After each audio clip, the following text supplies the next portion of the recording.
찬송가 279장 인내하신 곳에 주여. 279장 찬송가. 인내하신 곳에 주여 내가 비오니 죄인오라 하실 때에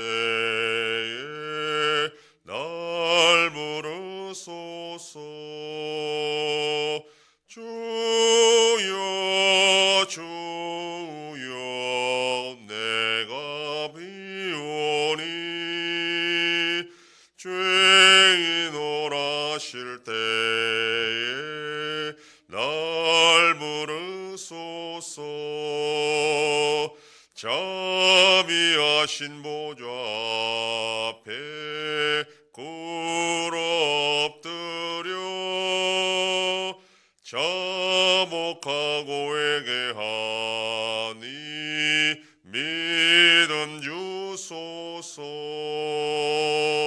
주여 주여 내가 비오니 죄인 오라 하실 때에 날 부르소서. 주의 공로 의지하여 주께 가오니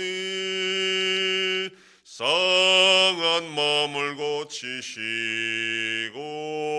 구원하소서.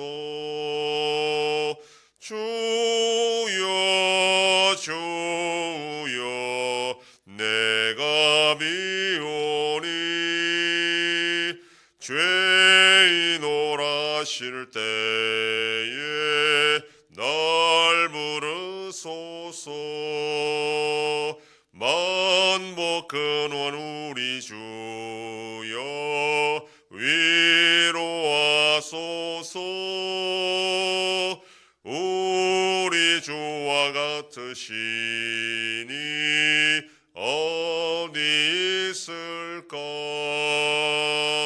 주여 주여 내가 비오니 죄인 오라 하실 때에 날 부르소서.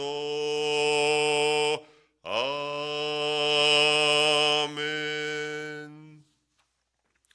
전능하사 천지를 만드신 하나님 아버지를 내가 믿사오며 그 외아들 우리 주 예수 그리스도를 믿사오니 이런 성령으로 잉태하사 동정녀 마리아에게 나시고 본디오 빌라도에게 고난을 받으사 십자가에 못 박혀 죽으시고 장사한 지 사흘 만에 죽은 자 가운데서 다시 살아나시며 하늘에 오르사 전능하신 하나님 우편에 앉아 계시다가 저리로서 산자와 죽은 자를 심판하러 오시리라. 성령을 믿사오며 거룩한 공예와 성도가 서로 교통하는 것과 죄를 사하여 주시는 것과 몸이 다시 사는 것과 영원히 사는 것을 믿사옵나이다. 아멘. 하나님 말씀 고린도전서 7장 8절에서 11절까지의 말씀. 신약성경 270페이지. 고린도전서 7장 8절로 11절 말씀 한 절씩 교독합니다. 내가 결혼하지 아니한 자들과 가부들에게 이르노니 나와 같이 그냥 지내는 것이 좋으니라.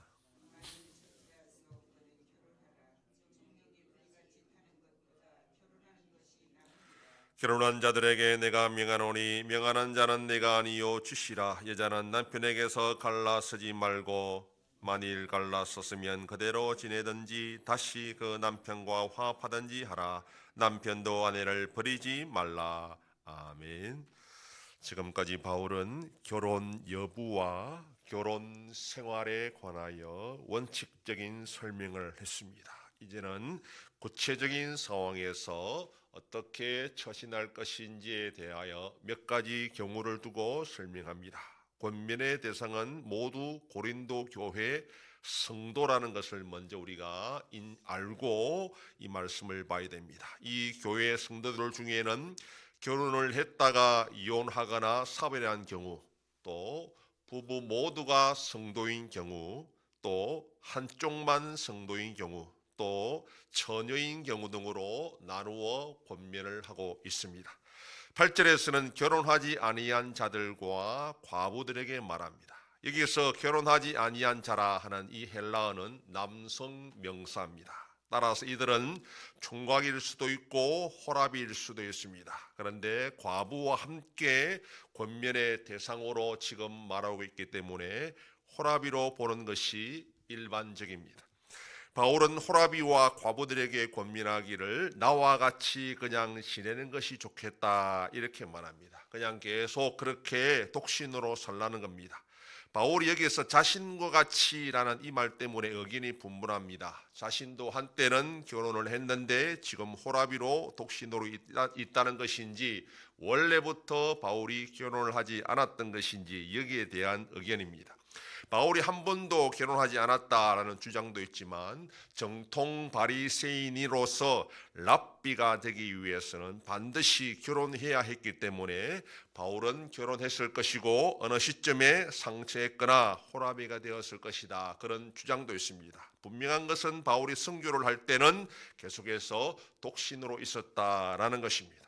바울은 왜 그냥 혼자 지내는 것이 좋은지에 대해서 여러 가지 말하지는 않지만, 분명한 것은 32절에 장가가지 않는 자는 주의 일을 염려하여 어찌하여 주를 기쁘시게 할까라고 했기 때문에 주를 위해서 그렇게 독신으로 있으라라고 권면하는 것입니다. 그러므로 독신이 주를 위한 것이 되지 못하면 9절에서처럼 절제할 수 없어서 성적인 죄를 범할 것 같으면 다시 결혼하라 이렇게 말합니다. 독신 자체가 칭찬받을 일이 아니라 독신으로 있으면서 주를 위해 기쁘시게 섬길 수가 있어야 칭찬받는 것이지, 그냥 독신으로 있으면서 마음대로 살면서 자기는 믿음 좋다 그렇게 생각하지 말라는 겁니다. 차라리 다시 결혼하는 것이 더 주를 기쁘시게 할 수 있다라는 것입니다. 두 번째 부류인 결혼한 자들에 대해서는 단호합니다. 이것은 바울 자신의 생각이 아니라 예수님의 명령이라고 하며 말합니다. 예수님은 음행의 경우를 제외하고는 이혼할 수 없다라고 분명히 말했습니다. 그래서 아내는 남편에게 갈라서지 말고 남편도 아내를 버리지 말라 이렇게 주의 명령으로서 권면합니다. 아마도 고린도 교회에 이혼을 생각하는 자들이 있었던 것 같습니다. 불순한 의도는 없었겠지만 독신이 더 거룩하고 헌신적인 성도로 보였기 때문일 것입니다. 그래서 실제로 이혼을 한 자도 있어서 문제가 되었던 것입니다. 그래서 그런 자들에게 이미 갈라섰으면 그대로 지내든지 아니면 다시 화합하라 그렇게 말합니다. 바울은 이혼이 절대적으로 불가능하다, 그래서 이혼하면 더 이상 성도가 아니다 그렇게 말하지 않습니다. 여러 가지 이유가 있어서 어쩔 수 없이 이혼했다면 그대로 지내는 것도 좋지만, 8절에처럼 호라비와 과부가 그냥 지내는 것처럼 좋겠지만, 그러나 주를 위해서라면 다시 합하는 것이 좋다. 한 교회 안에서 배우자가 서로 따로 떨어져 신앙생활을 하는 것이 결코 은혜가 되지 않기 때문에 서로 같이 신앙생활을 하기 위해서는 용서하고 다시 화합하는 것이 교회의 덕을 세우기 위해서 중요하다 그렇게 보고 있는 것입니다. 하나님이 정해주신 짝과 결혼하는 것은 하나님 앞에서 약속한 겁니다. 그러므로 결혼 생활을 지키기 위해서 서로 노력하고 힘쓰는 것은, 또한 하나님께 은혜를 구하는 것은 중요합니다. 사랑의 감정만으로 결혼 생활이 유지되는 것은 아니기 때문입니다. 그리고 무엇보다 믿음의 가정이 교회의 덕을 세우기 위해 노력해야 됩니다. 이혼이 절대적으로 금지된 것은 아니더라도 자기 욕심 때문에 그렇게 이혼한다면 결코 하나님이 기뻐하시는 일이 될 수 없다라는 것입니다. 성도는 자기 자신만 생각하는 자들이 아니라 이웃을 생각하고 교회의 덕을 생각하고 최종적으로 하나님의 영광을 생각하는 자들입니다. 믿는 자들은 결코 자기 행복을 위해 사는 자들이 아니라는 것을 여기서 말하고 있습니다. 오늘도 자기 욕심이 아니라 하나님의 영광과 이웃과 가족을 위해 헌신하고 사랑하며 살아가는 복된 하루가 되기를 소망합니다. 기도하겠습니다. 하나님 아버지 감사합니다. 지난 밤도 지켜주시고 또 이 새벽을 깨우며 주님 앞에 나와 기도하고 오늘 하루도 살아가게 하시니 감사합니다.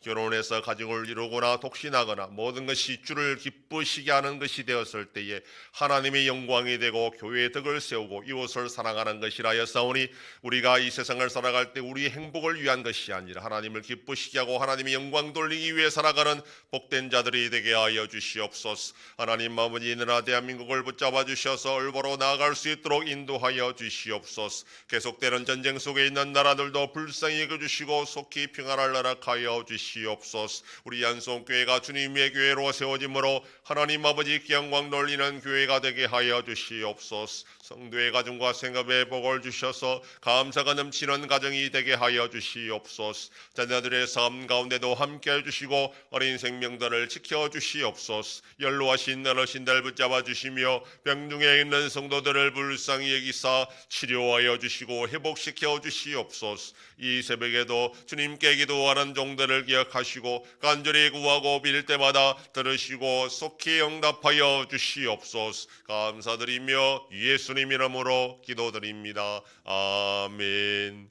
하늘에 계신 우리 아버지여, 이름이 거룩히 여김을 받으시오며 나라의 임하옵시며 뜻이 하늘에서 이룬 것 같이 땅에서도 이루어지이다. 오늘날 우리에게 일용할 양식을 주옵시고 우리가 우리에게 죄 지은 자를 사하여 준 것 같이 우리 죄를 사하여 주옵시고 우리를 시험에 들게 하지 마옵시고 다만 악에서 구하옵소서. 대개 나라와 권세와 영광이 아버지께 영원히 있사옵나이다. 아멘.